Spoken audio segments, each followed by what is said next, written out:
girls, welcome on online classes of English of 9th class. We just read a book of Moments. Now, just we read the chapter. The heading is The Lost Child, खोया हुआ बच्चा.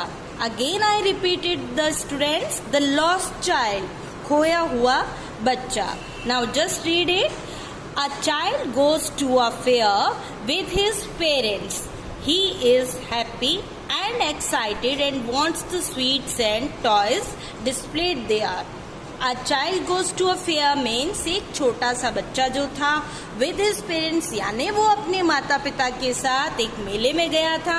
He is happy या वो बहुत ही खुश था and excited यानी वो बहुत ही उत्तेजित था.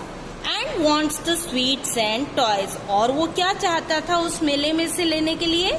मिठाई और खिलौने displayed there.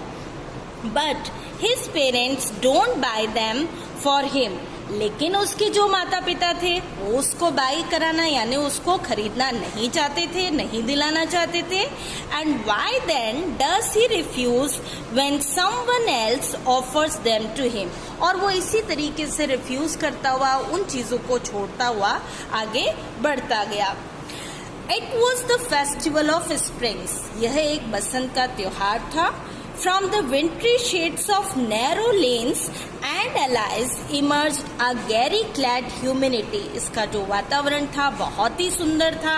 ऐसे सुंदर वातावरण में ये गांव का जो मेला था वो बहुत ही मनोहर था.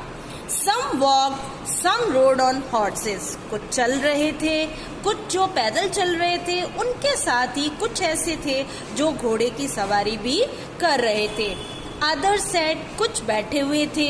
Beings carried in bamboo and bullock carts. कोई जो थे वो बैलगाड़ी पर भी थे.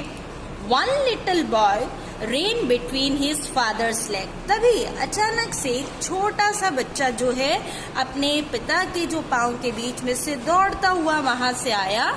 And brimming over with life and laughter. और वो बहुत ही अपने जीवन में हंसता हुआ उनके पैरों के बीच में से निकलता हुआ आया, दौड़ता हुआ. Now girls, next page we read it is second page. Come child, come. Again his parents again and again repeated girls. Come child, come. इधर आओ, इधर आओ. Called his parents. कौन कह रहे थे? उसके माता पिता. उसको बार बार जब भी वो कहीं रुक जाता था तो उसके माता पिता उससे कहते थे Come child, come. As he lagged behind, fascinated by the toys in the shop that lined the way. वो काफी मतलब उनको देखकर उत्साहित होता था. वहां पर जितनी भी शॉप्स थी, दुकानें थी, खिलौनों की थी, उनको देखकर वो आकर्षित होता था. He hurried towards his parents. और फिर उसके बाद वो अपने माता पिता के साथ वापस आगे की तरफ चल पड़ता था. His feet obedient to their call. वो बहुत ही उसके जो पाँव और उसके जो मन था वो बहुत ही आज्ञाकारी था, ओबीडियंट था टू देयर कॉल. जैसे ही वो बुलाते थे उसके पेरेंट्स, बार बार उसके पेरेंट्स स्टूडेंट्स क्या कहते थे उसे? कम चाइल्ड कम. एक ही बात वो उसको बार बार कहते थे और जैसे ही उसके पेरेंट्स उसको आवाज लगाते थे वो दौड़ता हुआ चला जाता था. His eyes still lingering on the receding toys. लेकिन जो उसकी आंखें थी वो लगातार उन्हीं पर थी. किन पर? इतने आकर्षित जो खिलौने थे, जो खिलौनों की दुकानें थी, वो उन्हीं के ऊपर आकर्षित हो चुका था. As he came to where they had stopped to wait for him. और वो कुछ देर वहां पर रुकता भी था, इंतजार भी करता था शायद मेरे पेरेंट्स मुझे ये चीज दिला दे. He could not suppress the desire of his heart, even though he well knew the old cold stare of refusal in their eyes. जबकि उसे पता था कि वही पुरानी वाली बात है, वही रिफ्यूजेबल यानी मना करने वाली बात है. उसके पेरेंट्स वापस उसे कुछ भी नहीं दिलाएंगे और वो कहेंगे come child come. I want that toy, he pleaded. लेकिन वो बार बार क्या चाहता था कि मुझे ये वाला खिलौना चाहिए. वो बार बार यही बात कहता था. His father looked at him red-eyed. और उसके जो पिता थे उसको अपनी लाल आंखों से गुस्से से उसे देखते थे. in his familiar Terence way. His mother, melted by the free spirit of the day, was tender and giving him her finger to hold, said, "Look, child, what is before you." तभी उसके parents को उसको कहते थे, look child, देखो बेटा कि तुम्हारे पीछे क्या है। उसको वो दूसरी चीज दिखा देते थे और जहां पर वो जाना चाहता था, जो चीज वो लेना चाहता था, उसको वो रिफ्यूज कर देते थे।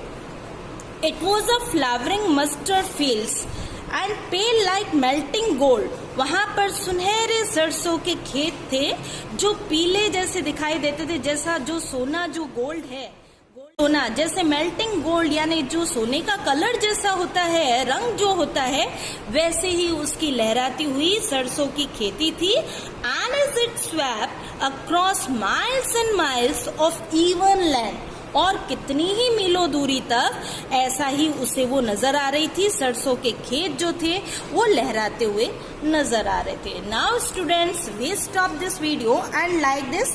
Now you should read and repeat this chapter.